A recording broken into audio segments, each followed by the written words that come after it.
आप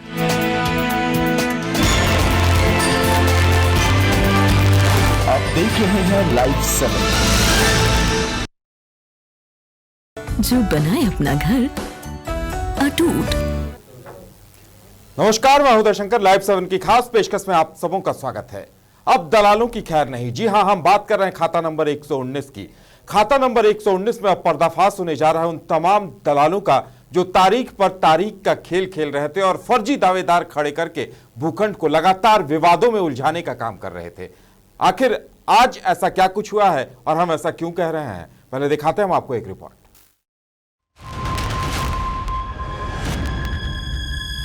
जरा गौर से देखिए इस 90 वर्षीय शख्स को जो इस उम्र में लाठियों के सहारे अदालत के चौखट तक सिर्फ इसलिए पहुंचा है कि उनके नाम पर हो रहे फर्जीवाड़े के खेल को रोका जा सके और उन जमीन दलालों को बेनकाब किया जा सके जो उनके नाम के सहारे तारीख पर तारीख का खेल खेल रहे थे।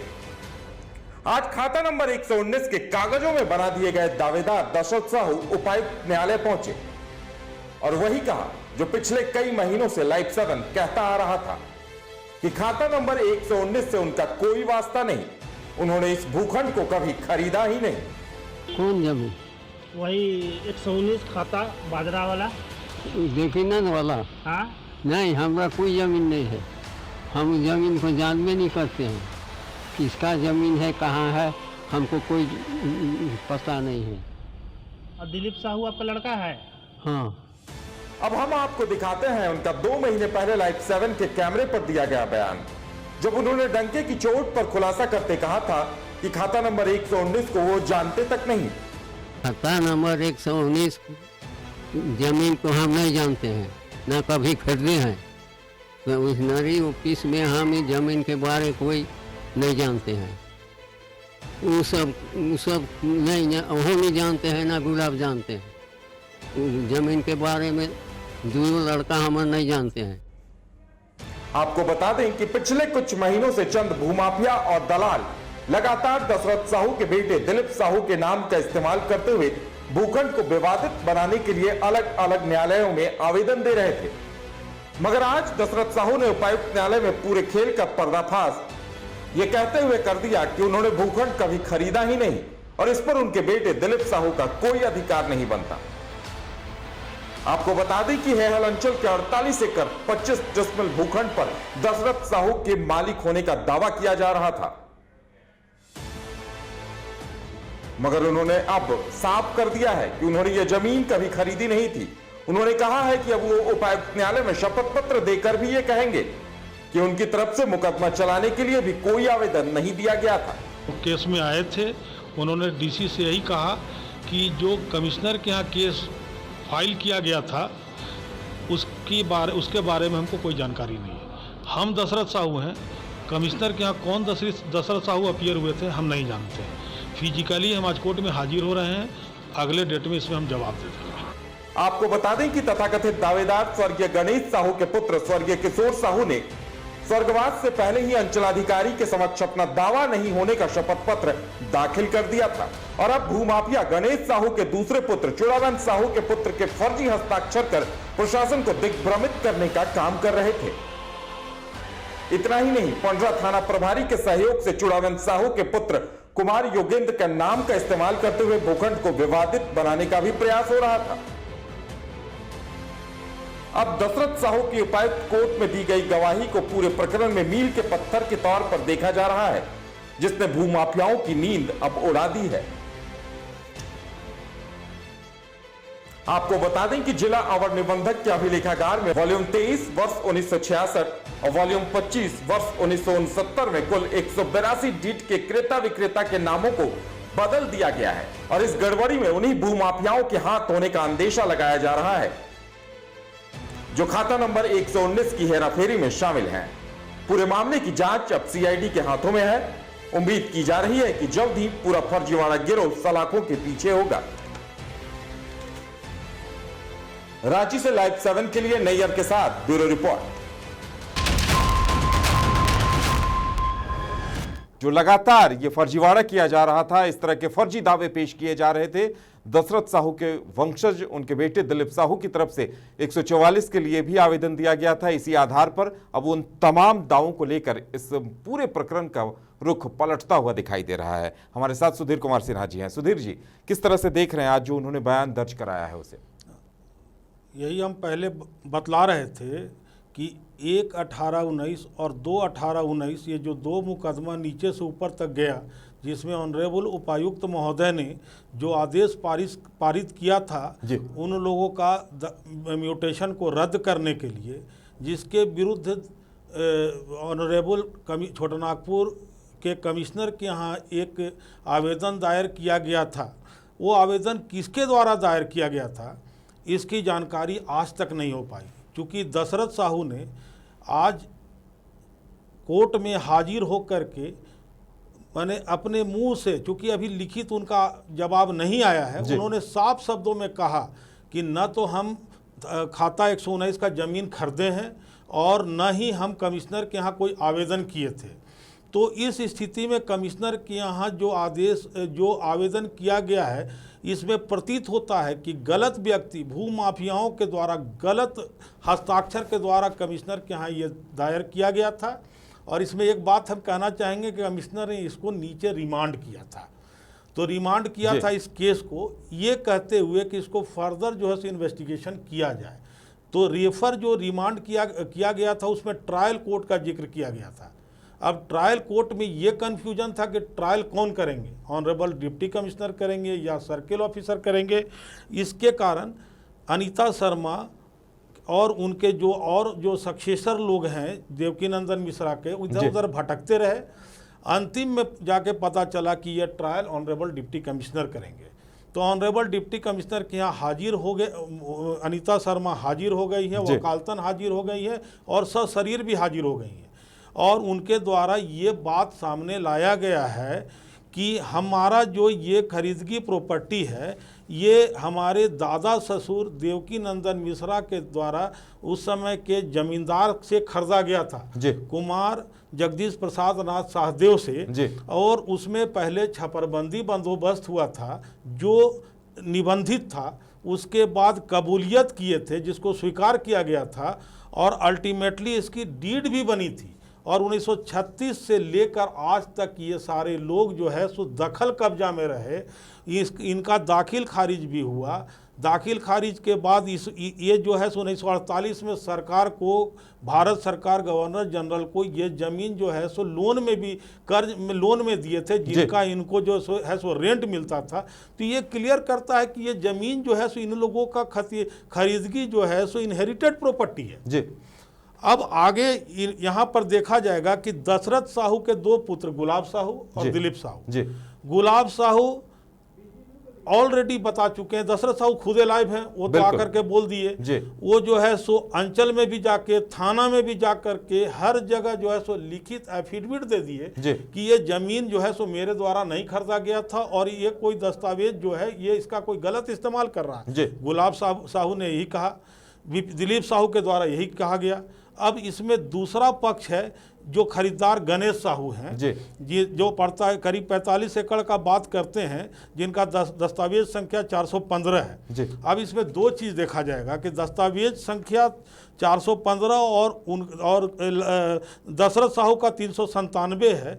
उसका जब इंक्वायरी सब रजिस्ट्रार के कार्यालय में उनका जो है सो किया गया तो पता चला कि ये ज़मीन में जो इंडेक्स है और जो इनके द्वारा डीड दिखाया जा रहा है, दोनों में कोई मेल ही नहीं है। बिल्कुल, यानी कागजातों में भी जिन भू माफियाओं ने दशरथ साहू को फर्जी दावेदार के तौर पर खड़ा कर दिया, उन्होंने अभिलेखागार में भी अपना खेल कर दिया या करा दिया जी। एक यही बात एकदम क्लियर होता है। इंक्वायरी इन्वेस्टिगेशन यही कराया गया था उपायुक्त महोदय के द्वारा। उसके बाद इसमें जो है सो इसका फॉरेंसिक भी हुआ था, उसमें भी यही पाया गया कि इन लोगों के द्वारा फर्जीवाड़ा हुआ है। और सबसे इम्पॉर्टेंट बात है कि गणेश साहू और दशरथ साहू का जब फिर से रिमांड हो गया ऑनरेबल उपायुक्त महोदय के यहाँ जो केस, तो इसमें उनके द्वारा जो है सो नोटिस भेजा गया, इसके इसमें जिसका नाम था उन लोगों को नोटिस भेजा गया, लेकिन उस एरिया में कोई आदमी उन लोगों को जानता तक नहीं है। अब यहाँ पर देखा जाएगा गणेश साहू, बिल्कुल गणेश साहू अब अलाइव नहीं है जी। स्वर्गीय किशोर साहू उनका पुत्र है, वो भी स्वर्गीय हैं, लेकिन अपने जीवन काल में उन्होंने लिख के दिया था कि ये जमीन हमारे पिताजी नहीं खरीदे हैं।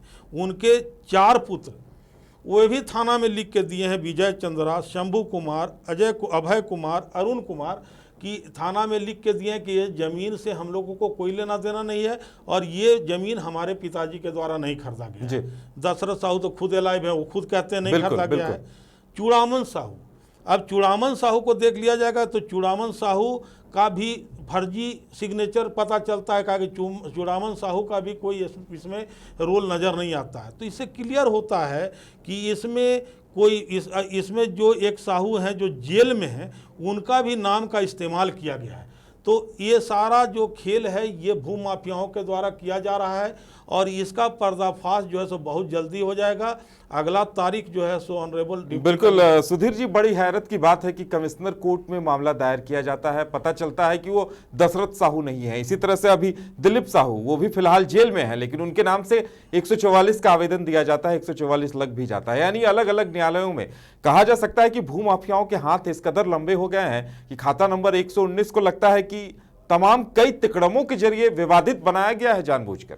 इसमें देखा जाएगा, इसमें कई एक 144 का प्रोसीडिंग के लिए इनिशिएट स्टार्ट करने के लिए आवेदन दिया गया है जी। उसमें बहुत सा चीज़ देखा जाएगा कि इसमें बिना इन्वेस्टिगेशन का कई एक का ऐसा नाम आ रहा है जो अब दिवंगत हैं और उनके द्वारा इस तरह का जो है 144 का प्रोसीडिंग के लिए आवेदन ऑनरेबल SDO के यहाँ दिया जा रहा है। तो ये बहुत सरप्राइजिंग है।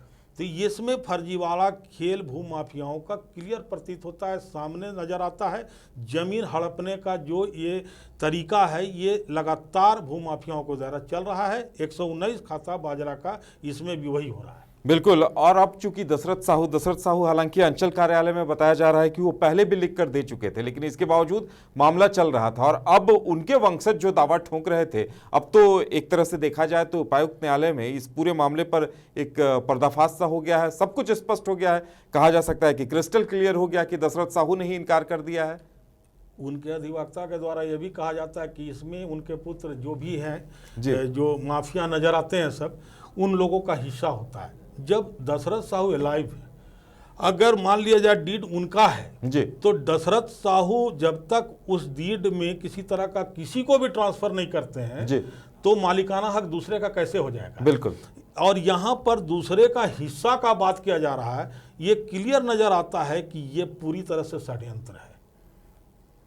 यानी एक खाता नंबर 119 सीधे सीधे कहा जा सकता है कि एक बड़ी साजिश रची गई पूरे भूखंड को विवादित बनाने की, और इसमें कई तरह के लोगों का सहारा मिला। कई दलाल किस्म के लोग, समाज के ऐसे तत्व भी सक्रिय हुए जो इसे लेकर अराजकता फैलाना चाह रहे थे, जिसकी वानगी हम अभी दिखा भी रहे थे। तो सुधीर जी, क्या लगता है कि CID की भी जांच चल रही है, तो क्या ऐसे तमाम जो तिकड़वी लोग हैं, जो फर्जीवाड़ा गैंग है, क्या वो गिरफ्त में आएगा इस बार? 100% आएंगे। हर जगह न्यायालय है, न्याय है लोगों के द्वारा। हम लोग तो लॉ अबाइडिंग लोग हैं जी। इसमें जो अनीता शर्मा या उनके जितने सक्सेसर हैं वो कानून को मानने वाले लोग हैं जी, और कानूनन रूप से चल रहे हैं, इसलिए कि वो हर जगह सही है। तो आज न कल उनको न्याय मिलेगा और हम लोग उसके लिए प्रयास कर रहे हैं। कोर्ट में जो कुछ भी होगा, जैसा भी मामला होगा, फैक्ट सामने लाया जाएगा। जो इंक्वायरी है, इंक्वायरी के बाद दूध का दूध पानी का पानी हो जाएगा। बिल्कुल। और ये जो एक अहम तथ्य ये भी सामने आया है कि अभिलेखागार में कागजातों में हेरफेर की गई है, तो ऐसे में तो मिलीभगत के बिना ये संभव नहीं हो सकता है। यानी इस खेल में कुछ अधिकारी भी मिले हुए हैं, स्पष्ट लग रहा है। एकदम इसमें कुछ सोचने वाली बात नहीं है। अगर रजिस्ट्रार, सब रजिस्ट्रार के यहाँ जा करके उन इंडेक्स में जो है और उसमें जब डीड का हेरा फेरी हो सकता है, उसमें डीड बदला जा सकता है, तो इसमें ऊपर से लेके नीचे तक गंदगी तो नजर आती ही है। जी सुधीर जी, धारा 144 लगवाने का प्रयास अभी हाल में भी हुआ और उस शख्स के नाम से हुआ जो फिलहाल फर्जीवाड़े के आरोप में ही जेल में बंद है। दिलीप साहू की हम बात कर रहे हैं, और ऐसे में अगर जो स्थानीय थाना प्रभारी है या स्थानीय थाने की भूमिका भी संदिग्ध नजर आती है, क्या इस पर भी आगे आने वाले दिनों में इस पर भी संज्ञान लिया जाना नहीं चाहिए? बिल्कुल लिया जाना चाहिए। ऐसा है कि जो भी डायरेक्शन होगा उसके अनुसार तो हम काम करेंगे ही जी। और जहाँ तक का बात है इन्वेस्टिगेशन, इंक्वायरी और कंसर्निंग थाना के द्वारा जो है सो उस मामला को सब डिविजनल मजिस्ट्रेट के यहाँ भेज देना जी। और बिना इंक्वायरी इन्वेस्टिगेशन का ऐसा प्रतीत नहीं होता है। इसमें क्लियर कट नज़र आता है कि कॉन्स्पिरेसी है, प्लानिंग है और सारा ऊपर से नीचे तक मिली भगत से ही काम हो रहा है। बिल्कुल। और जैसा कि आज दशरथ साहू की गवाही हुई है, उन्होंने साफ ये कहा भी है, आप भी मौजूद थे, कि अब शपथ पत्र उनकी तरफ से दाखिल कर दिया जाएगा। तो उसके बाद अब लगता है कि बहुत जल्द इस पूरे मामले का, खासकर इस ये जो मुकदमा चल रहा था उसका पटाक्षेप हो जाएगा। उन लोगों के द्वारा ये जो रैयत के लोग, रैयत हैं के जो वंशज जी। हैं, उन लोगों को परेशान करने का कोई भी ऐसा तरीका और हथकंडा नहीं है जो नहीं अपनाया जा रहा है जी। यहाँ तक कि उन लोगों से जो रिलेटेड लोग हैं उन लोगों पर भी फौजदारी मुकदमा दायर किया जा रहा है। हर तरह का नाटक किया जा रहा है। इस मुकदमा में जब सच्चाई सामने आ जाएगा तो सब मुकदमा में सच्चाई सामने आ जाएगा। लेकिन ये बात सच है कि भूमाफियाओं के द्वारा हर तरह का षड्यंत्र और प्रपंच रोज अपनाया जा रहा है। बिल्कुल, यानी एक लंबे वक्त तक भूमाफियाओं ने अधिकारियों की मिलीभगत से इस पूरे भूखंड को विवादित बनाने की कोशिश की है। अलग अलग न्यायालयों में मामले दर्ज कराए हैं और अब खुलासा ये हो रहा है कि जिसके नाम से मामला दर्ज कराया गया है वो शख्स खुद कह रहा है कि मैंने कोई मामला ही दायर नहीं कराया। वाकई में हैरत की बात है। और सुधीर जी, उम्मीद की जानी चाहिए कि जिन दलालों ने, जिन फर्जीवाड़ा गैंग के लोगों ने ये सब कुछ किया है वो जल्द ही सलाखों के पीछे होंगे। बिल्कुल होंगे और होना ही चाहिए। आखिर न्याय है, न्यायालय है और सच्चाई है। अगर सच्चाई के साथ जो लोग चल रहे हैं तो सच्चाई की आज न कल जीत होगी। बिल्कुल, सच्चाई के साथ जो लोग भी चल रहे हैं उनकी आज नहीं तो कल जीत होनी है। लाइव 7 ने भी लगातार सच्चाई की बात को रखा था और जिस दशरथ साहू ने आज उपायुक्त न्यायालय में मामला दर्ज कराया है, उनका बयान हमने 2 माह पहले ही दिखाकर यह दावा किया था कि ये जो कह रहे हैं वो सच है। क्योंकि जो शख्स कैमरे पे कह रहा है कि इस भूखंड को मैंने नहीं खरीदा, इस भूखंड को मैं नहीं जानता, आखिर उनके नाम से लोग दावा कैसे ठोक रहे थे। इंतजार इस बात का होगा कि ऐसे तिकड़मी फर्जीवाड़ा गैंग के अराजकतावादी तत्व जो लोग इस पूरे मामले को, इस पूरे प्रकरण को तूल दे रहे थे, उन्हें भी सलाखों के पीछे होना चाहिए। और खासकर जो जमीन दलाल और भूखंड के माफिया हैं वो भी सलाखों के पीछे होने चाहिए। उम्मीद की जानी चाहिए कि सीआईडी की जांच में जल्द ही दूध का दूध और पानी का पानी होगा। आज की हमारी इस खास पेशकश में इतना ही। सुधीर जी, आपको भी हमारे साथ चर्चा में शामिल होने के लिए बहुत बहुत धन्यवाद। नमस्कार। आगे बात करेंगे बिहार और झारखंड के विधानसभा सत्र की।